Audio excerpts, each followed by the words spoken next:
February 2022, Ukraine descends into horror. As war returns to European soil, the reactions are swift and resolute.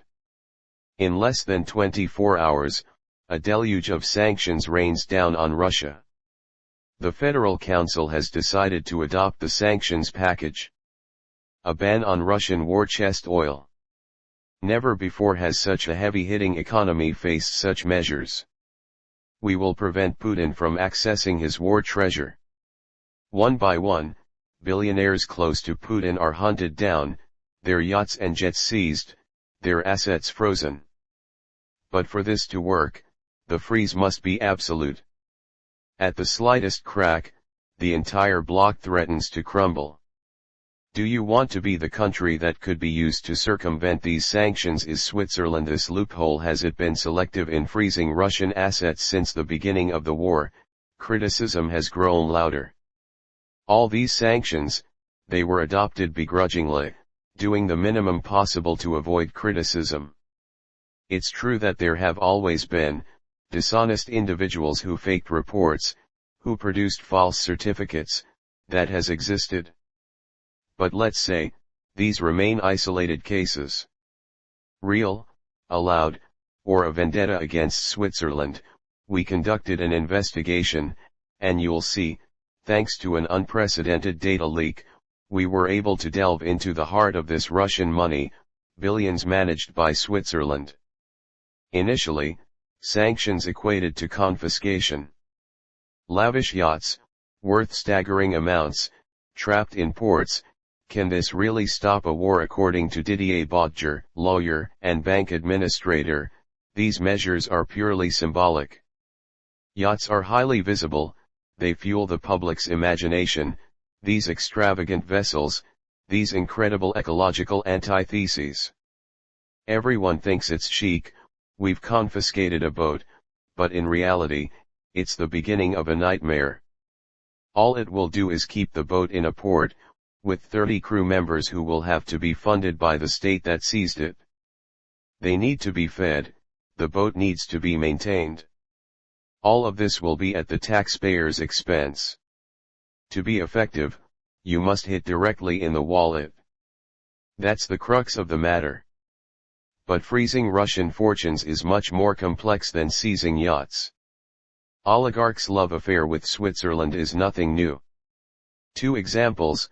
Viktor Vekselberg, with an estimated fortune of 6.6 billion, is one of the key shareholders in the industrial group Air Liquide. He hasn't been sanctioned. On the other hand, Gennady Timchenko, co-founder of the oil company Gunvor, saw his life on the shores of Lake Geneva frozen by the Confederation. Before the sanctions, Switzerland was very attractive to Russians. Switzerland's image is fabulous. It's extraordinary on all levels. A beautiful, welcoming country, especially for those with means. Stability and neutrality too. What more could one want? At the time of the collapse of the USSR, Switzerland was an excellent place to open accounts, and indeed, the oligarchs quickly understood and began using Switzerland as a hub for their businesses, especially financial ones. At first, they were very well received. The laws were different in the 90s than they are today. Banks were less vigilant. They trusted the Swiss. What they also wanted was to emulate Western billionaires. That's why they would buy beautiful villas, planes, yachts, art collections. They wanted to be like Western billionaires. In Geneva, the presence of the Timchenko family from the early 2000s was a boon for the canton, and beyond. Gennady Timchenko is the son of a military officer. He bought a villa in a very upscale commune in the canton of Geneva, Coligny. And he also greatly expanded his philanthropic activities, if you will, through the Neva Foundation, such as the Verbier Classical Music Festival, the Grand Theatre de Geneva, the Bodmer Foundation. They also supported OK with Servet. These are the main activities of the Timchenko family in Geneva. But since the start of the war, everything has come to a halt. Gennady Timchenko left Switzerland. His accounts were frozen, along with those of around 100 oligarchs. Not all of them are close to Putin, but on February 24, the day of the Russian invasion, their fates changed. About 36 people found themselves at the Kremlin. Vladimir Putin essentially repeated what he had said on television a few hours earlier to them. They were really taken aback, very surprised, and certainly not pleased. They were completely astounded, shocked for some. And Vladimir Putin, by convening this meeting on the 24th, knew full well that they would all be targeted by Western sanctions. Today, looking back, we can say that Putin really wanted to give them this poisoned gift. Over the months, this list of sanctions has grown. Who ends up on it and for what reason it's not decided in Switzerland, but in Brussels. At the heart of the European Commission, we find the Belgian Didier Reynders, European Commissioner for Justice. Since the early hours of the war, he has been tracking Russian assets with one goal in mind. It's not just about moving fast, it's about hitting hard. To say, we'll try to stop the war's financing, we'll try to target those directly involved in financing the war, the oligarchs, a whole range of entities. And, above all, we'll try to weaken the Russian economy and military effort. Sanctions aren't just the ones I handle, they include financial sanctions, freezing the assets of a certain number of oligarchs or entities. They also include sanctions that affect certain sectors with export bans and import bans on Russian products. It's really about wanting to hit the core of how the economy functions and the core of how the military operates, the Russian military industry. Through this, it's indeed about trying to exert pressure to end the war. For Switzerland, a neutral country, fully adopting Brussels sanctions was not straightforward. Didier Reynders recalls those 4 days when doubt loomed, and negotiations were intense to prevent Switzerland from becoming the weak link in Europe. It's entirely normal for an independent state not to simply copy what we decide, to look a bit at the content and the extent of the measures. The risks are first, having too large a time gap. Fortunately, this was not the case. Switzerland implemented the same sanctions fairly quickly, all things considered. The second problem is making sure there aren't a whole series of intermediaries helping to circumvent the sanctions. So, to prevent lawyers, notaries, and even banks, for example, from assisting in circumventing the measures taken. Having a law on paper is not enough, you need to ensure that it has an impact. The criticism is diplomatic, but it's not lenient because since the war started, there have been circumventions. February 2022, a Swiss wealth manager is arrested before boarding his private jet with 500,000 euros in cash for a Russian client. April 2023, a Swiss trader is caught for importing 44 million euros of Russian gold via Dubai, a practice prohibited by sanctions. Are these cases isolated? With 2 fellow specialists in financial investigations, we decided to launch an inquiry. It all started with a data leak spotted on the Darknet. In February 2023, Russian hackers briefly uploaded thousands of highly sensitive emails and banking documents. These data didn't come from a bank but from a firm managing over 2 billion, based in the heart of Zurich. Its name Finaport, the official sponsor of the Zug Tennis Open. In its promotional clip, the company presents itself as a leader in wealth management and offers its services directly in Russian. With very wealthy Russian clients and a company that works with all the major Swiss banks, this data is particularly interesting. But there's too much to work on alone. So, we decided to go to Germany to meet 2 colleagues, experts in data leaks. It's in this Munich office that we are currently located, where Frederick and Bastian Obermeier work, the two journalists behind the Panama Papers, awarded a Pulitzer Prize.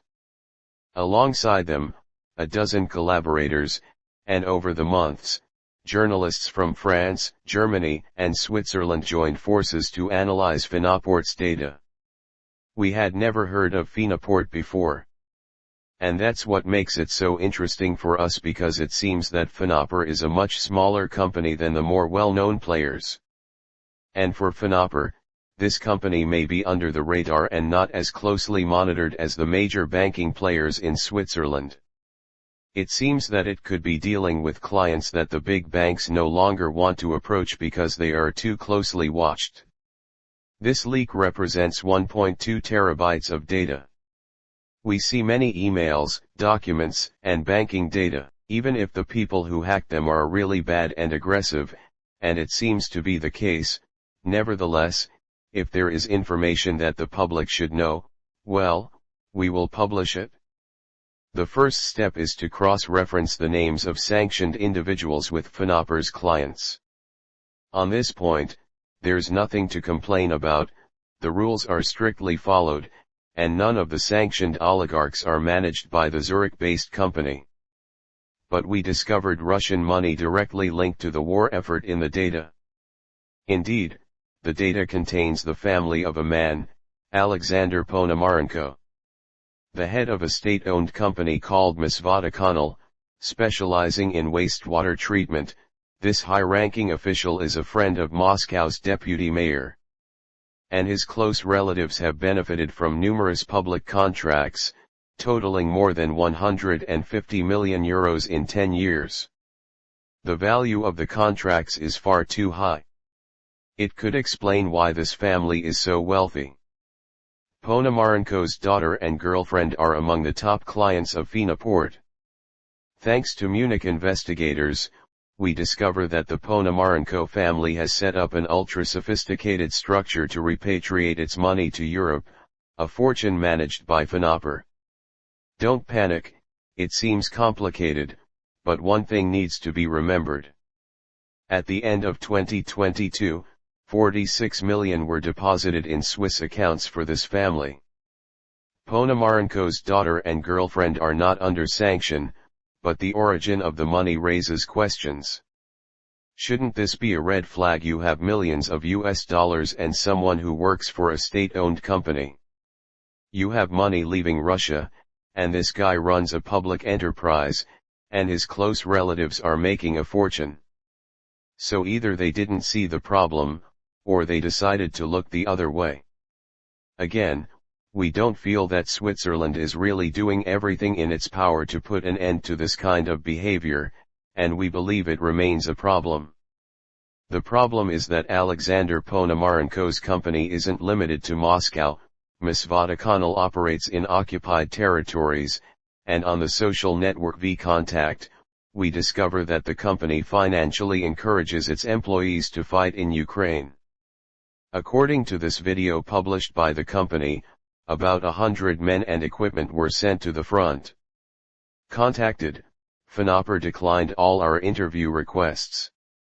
In a written statement, they say that new elements regularly trigger additional investigations into their clients. But you'll see, there's something even more surprising. Back in Switzerland, our team of journalists comes across an email sent just 1 week after the invasion of Ukraine. 2 Russian clients want to store their 40 gold bars, totaling 5.6 million, in a safe at the Safra Bank in Zurich. Finapor's managers consider this transaction clumsy and alert the authorities. The client could be accused of trying to circumvent the sanctions, they write. However, Finapor approves the transaction, and the gold bars are moved. Contacted, Safra Bank states that its clients had residency permits in the European Union and are not under sanctions. Finapor specifies, we cannot oppose this type of transaction because the gold belongs to a third party. We regret that we cannot publicly discuss the allegations made by RTS. The legal confidentiality provided by law and subject to criminal sanctions prevents Finaport from sharing information about individuals. Today, fewer than 8 FINA-port clients reside in Russia. None are under sanctions. Is Switzerland a good student in tracking Russian billions and implementing sanctions? According to Scott Miller, the U.S. ambassador in Bern, the answer is clearly no. A former UBS employee, he was the first to denounce Switzerland's laxity. I imagine that we probably have a lot of work to do together to continue identifying trusts, companies, and other entities that have been created in Switzerland to hide the real owners of certain assets. And afterwards, actions. In April 2023, a scathing letter signed by all G7 ambassadors, as well as the ambassadors of Japan and the European Union, was sent to the Federal Council. A real diplomatic slap. We are concerned to see that the authorities responsible for implementing sanctions are prevented from investigating illicit financial structures created by lawyers serving as financial intermediaries. We ask that the Swiss government take action and fear that these legal loopholes will harm Switzerland's reputation. Faced with criticism, the State Secretariat for Economic Affairs, SECO, responds by announcing the opening of 30 criminal proceedings for possible sanctions circumvention in Switzerland. For its head, Hélène Budliger-Artiega, a former ambassador, there is no justification for such attacks. The form wasn't the best. We had to read in the newspapers that we would receive a diplomatic letter. It's difficult for us to understand. We were given some indications where we believe that Switzerland should do even better. What needs to be said is that we are dealing with individuals who have a lot of resources. We are looking at a private chat, and we believe that this private chat could be associated with a person on a list. Afterward, you are immediately contacted by a law firm that explains it to you on I don't know how many pages. We don't do that at all. It's the company as it is, and it's not Mr. or Mrs. X, Y. So it's really, I would say, an almost detective-like job. In July 2023, the pressure escalates further when a U.S. Senate committee takes up the issue. At the center of this hearing are supposed shortcomings by Switzerland. The Russian economy has survived sanctions much better than we anticipated. One of the explanations is the laundering of dirty money in Switzerland. The testimony of Bill Browder, a British former investor in Russia turned activist, sets the stage on fire. The Swiss allow the Russians to access their money to kill Ukrainians, and we must do something to stop this. If the Swiss refuse to do so voluntarily, then we must put pressure on them. They also didn't want to return their Jews who had been stolen by the Nazis until Congress got involved. Congress has power, and Switzerland respects that. Sometimes, when people can't reason with themselves, we have to push them to do so. That's why we're here, and that's where you can play a role. But are these accusations justified? Let's pause for a moment to look at the numbers. Switzerland has frozen 7.5 billion Swiss francs and 15 villas, which is a lot compared to the 9 billion frozen by the United States and the 24 billion frozen by the European Union. But it's a drop in the bucket compared to the total amount of Russian assets deposited in Switzerland, estimated at 150 billion. This is what triggered the controversy and sparked American anger. How did we get to such an estimate, and why didn't we freeze more Russian money? To understand this, we need to go to Zurich. We have an appointment at the headquarters of the Swiss Bankers Association, an umbrella organization representing over 260 banks in the country. This is where the Russian fortune deposited in Switzerland was calculated for the first time. In March 2022, SECO had not yet collected any data. Therefore, we conducted our own assessment, and our estimate of these 150 billion was based on all the assets of Russian clients held in Swiss banks. This means that we took into account all Russian clients, whether they held a Russian passport or multiple passports with another nationality, and regardless of whether they resided in Switzerland or Russia. SECO, on the other hand, has a different database. On their database, only Russian citizens holding a Russian passport are counted. The values of assets held in deposits are not counted either, whereas we added them to our estimate of the 150 billion Russian assets deposited in banks. That's the significant difference. As you may have understood, it's simply a difference in calculation. Regarding asset freezes, it's difficult for the association to do more. Swiss banks have strictly applied the measures related to sanctions and continue to do so because the sanctions have not been lifted yet, they are still in place. The bankers who mentioned these figures are thinking about the entire Russian wealth, but it's important to note that not all Russians are criminals, and not all Russians are listed. So there are indeed honest people who have money in Switzerland, and perhaps that's why there is this misunderstanding. Sums of 100 billion, 150 billion have been circulated, and that's it? When you're faced with these figures, there are expectations, and even if you do an excellent job, you'll never reach those figures. It's true that some people may be a bit disappointed and feel that we haven't done our job. I find that perhaps a bit frustrating from time to time. Frustrating maybe, but for some, it's just the tip of the iceberg. Socialist Baptiste Tourney is familiar with this issue. He is also a lawyer and a member of the Commission on Legal Affairs. He criticizes the lack of control. I'm not saying at all that the people working at SECO are incompetent, they do their job extremely well. But there are a whole series of skills that SECO does not have because these are not tasks they are supposed to perform.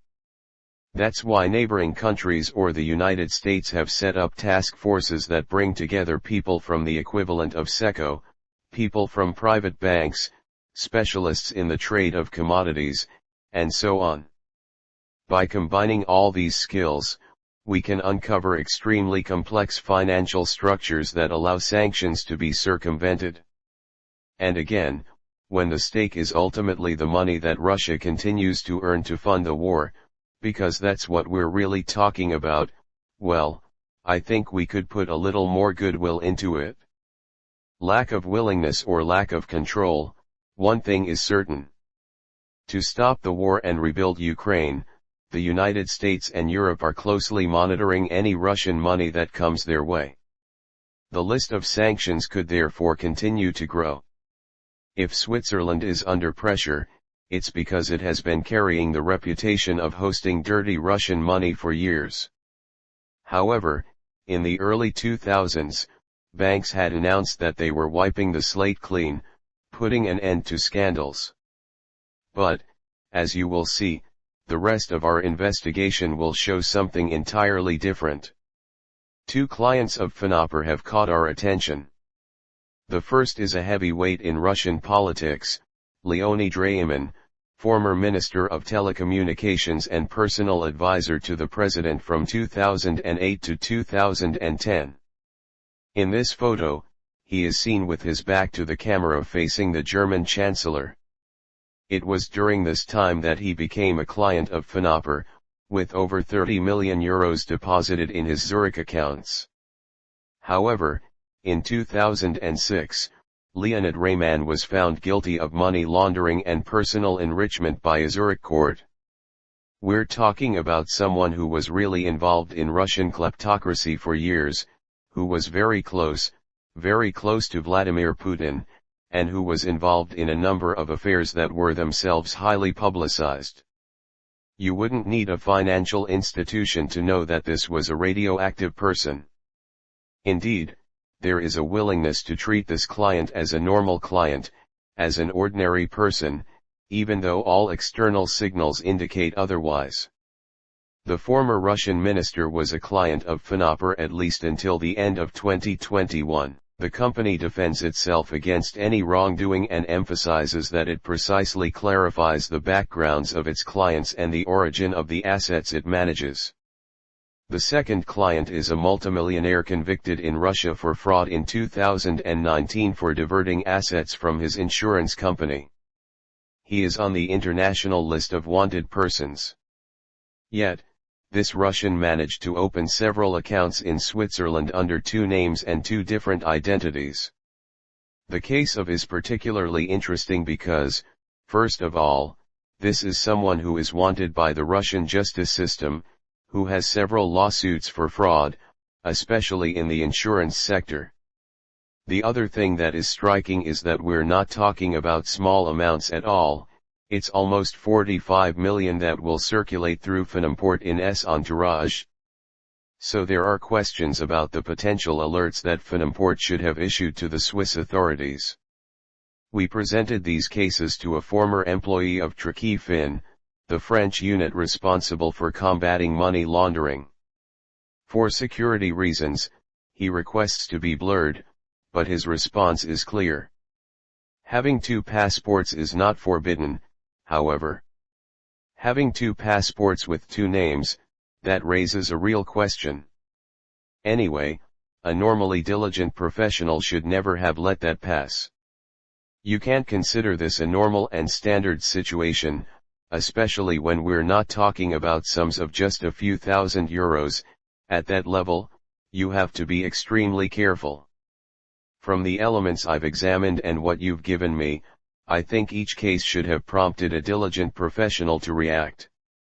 That means you would ask the client much more precise questions about the origin of the funds. You wouldn't just rely on a verbal explanation from the client, you would ask for supporting documents. Nevertheless, even a wealth manager, even a financial manager, in the examples you've given me, should have reacted. None of the Russian clients targeted in our investigation responded when contacted.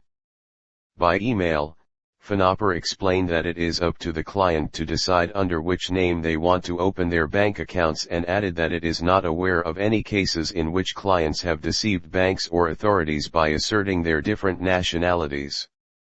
The company also stated that the person is no longer a client and that Finamport cannot open an account and only provides wealth management advice.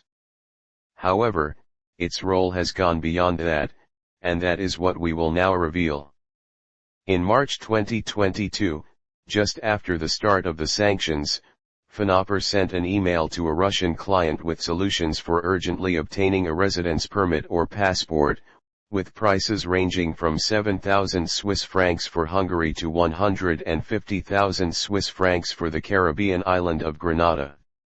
In other words, they were paid to evade sanctions. If you manage to switch from being a Russian national to having a residence in Switzerland or having another intra-European nationality, the sanctions don't apply.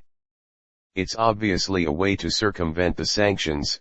That's why we managed to stop passport applications entirely since the war broke out. This was the case in Chib, but Malta also decided to stop all procedures for Russian or Belarusian citizens, but that's not enough. We need to consider whether people who have managed to get these passports have already done so fraudulently. They will simply not apply for a Swiss passport. They will try to do so by presenting their Malta or Hungarian passport, which will allow them to travel to Switzerland and carry on business as usual, which is not what we want. Finamport claims that the email was not sent to and that it has a list of clients who have requested citizenship options. For privacy reasons, the company cannot disclose the names of these clients but states that all requests are strictly vetted. Nonetheless, our source inside Finamport indicates that this is not the only email sent to Russian clients with this proposal. These two customers are a perfect example of how Swiss banks, and the private banking sector in general, try to satisfy all the whims of their wealthy Russian clients, and not just satisfy them, they even offer to change nationality for them.